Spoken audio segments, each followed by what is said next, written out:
Chapter 1. The gentle rhythm of the tracks clicking at times lulled Jack to sleep, and at others kept him awake. The scenery changed outside the carriage window in the way stations changed on TV. Click, click. The room was small but first class, 2 beds instead of 4 bunks. Click, click. The little table even had a flower, and the second bed, a lover. "You up?"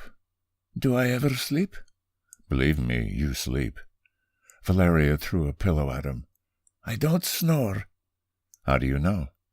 "I would have heard." "From your sister?" Jack had an innocently sly smile. "You're an asshole sometimes, you know." Valeria flushed. "Val, I'm sorry. I think I'm getting stir-crazy." "Then stretch your legs at the next station and don't bug me." She turned her back to him. Jack sat up. "The beds aren't bad at all. I was expecting greater privation." Val turned to him and sat up. "Privation? Who talks like that?" "I thought you said you spoke English," Jack said. "I do. Pretty good, too, but sometimes you speak prat." "Where did you hear that word?"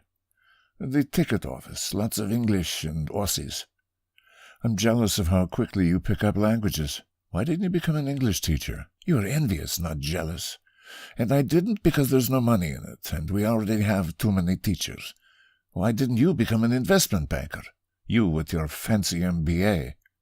"Long story. Another time." He paused. "Vodka?" "It's too early," Val said, her nostrils flaring slightly.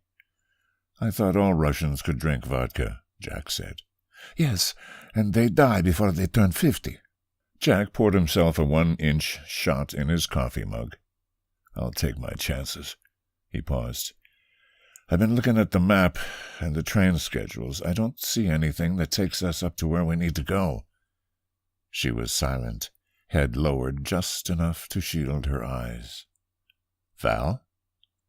"There's a slight problem," she said slowly. "Uh-huh." "There's no train or road to Ellen." "What?" "There's no—" "I heard you. But you said you knew the way." "Yes, but not by train." She was starting to make Jack's blood boil. "Hang on a bit. We've been traveling 4 bloody days on this thing, and there's no connection to Ellen?" Val was silent, biting her bottom lip. Despite his growing frustration, Jack thought she looked particularly striking at that moment. "We need to fly to get where you want to go," she said finally. "We could have flown from Moscow. Why endure this train?" "Because you wouldn't have taken me." The logic was sound in a way. He wasn't going to argue. "Okay, no harm. We've enjoyed ourselves." He smiled at the memory of the night before. "So, how do we get there?" "There is a problem. The area is like the old USSR, and heavy with military. The ground isn't even suitable for trucks. We have to fly in, and we need permission to do so." "We? Fly? Permission? Too many red flags." "I wanted to cross without the authorities, and I thought that's what you wanted." "I know, and I do. But your plan was crazy. You can't cross the Bering Strait, and definitely not on foot. It's suicide." Her voice was strong, defiant. She looked at him straight in the eyes. "You didn't think to tell me that earlier." "You wouldn't have taken me. I don't believe you would have taken this trip without knowing that first, and I needed to take this trip with you." "And I'm happy that you did, but I need to get back to the U.S., and I can't go from Europe. I figured I'd go all the way east and figure it out from there." Jack realized how ridiculous that sounded. "I'm a cliché," he thought. Valeria was quiet, waiting to see what Jack would do. She reached for his mug and took a sip, then another. "I can get us to the U.S., she said. "Then why did you need me?"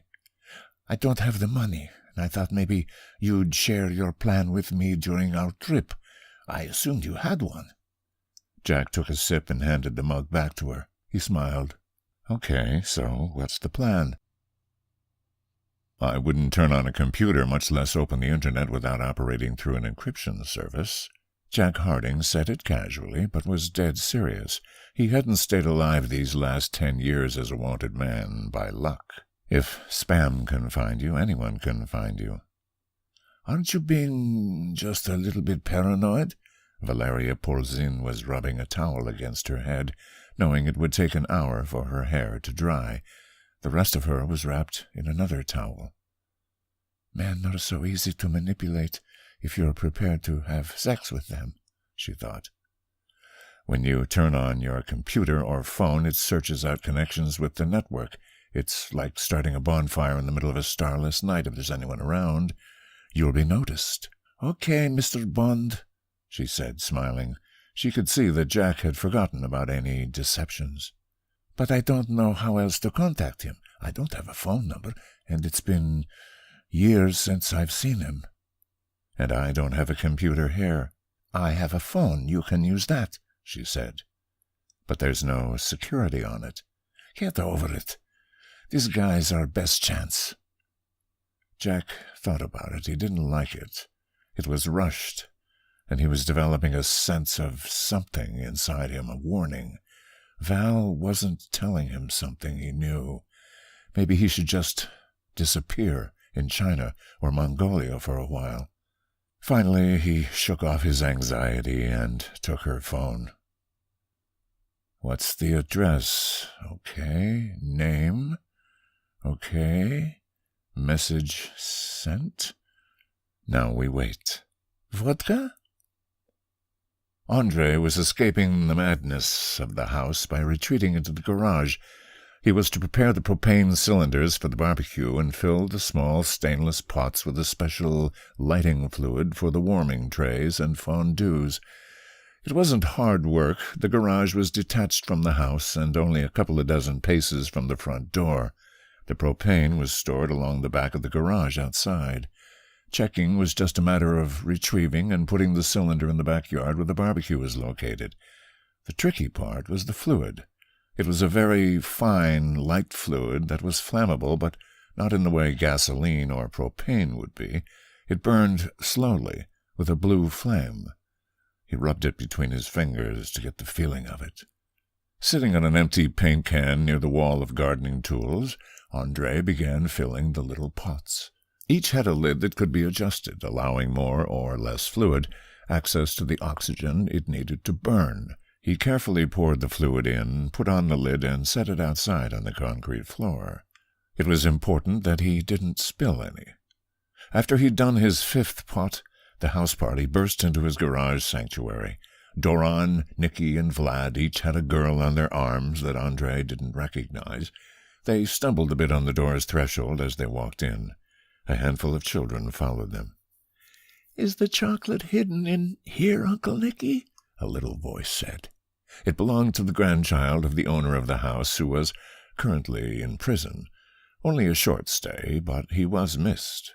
"Only the best goodies are kept here. Let me see what the secret fridge is hiding." Nicky opened the old fridge and pulled out a beer. There were no sweets there. "Nice setup. No wonder you come out here to spend time by yourself. Peaceful." He was rummaging around the tools and making Andre uneasy. "Stop messing around, Nicky. Let's get back to the party," Doran said. The girl on his arm was getting cold and whispering in his ear. The children were holding little candles that looked like miniature lanterns. They weren't much larger than what you'd put on a cupcake. Probably some party favor handed out to the children to keep them occupied, Andre thought. Vlad was a bit further into the party spirit than the others. He found another empty can and sat next to Andre, his friend on his knee. "Andre, my brother, what's taking you so long? You left ages ago. People are asking where you went. Mom is asking where you disappeared to." "Just getting the fuel ready for the barbecue and the fondues," replied Andre. "Let me see that." Vlad reached for one of the little pots. He moved the lid and laughed to himself. "Do you like that, Anna? Do you think it'll work?" She nodded obediently and got up to get another drink from the garage fridge. He reached for her bum, but just managed a little pat. "Thomas, what do you think about this little bomb?" Doran was getting into it. "It's not a bomb, Thomas. It's a little pot of fuel that will keep the food warm. It's dangerous. Be careful." He was busy filling the last of the containers. The sooner he finished and returned, the sooner he could get rid of these guys. Thomas put down his little lantern and examined the pot Vlad was holding and Doran was pointing to. He picked it up and moved the lid back and forth.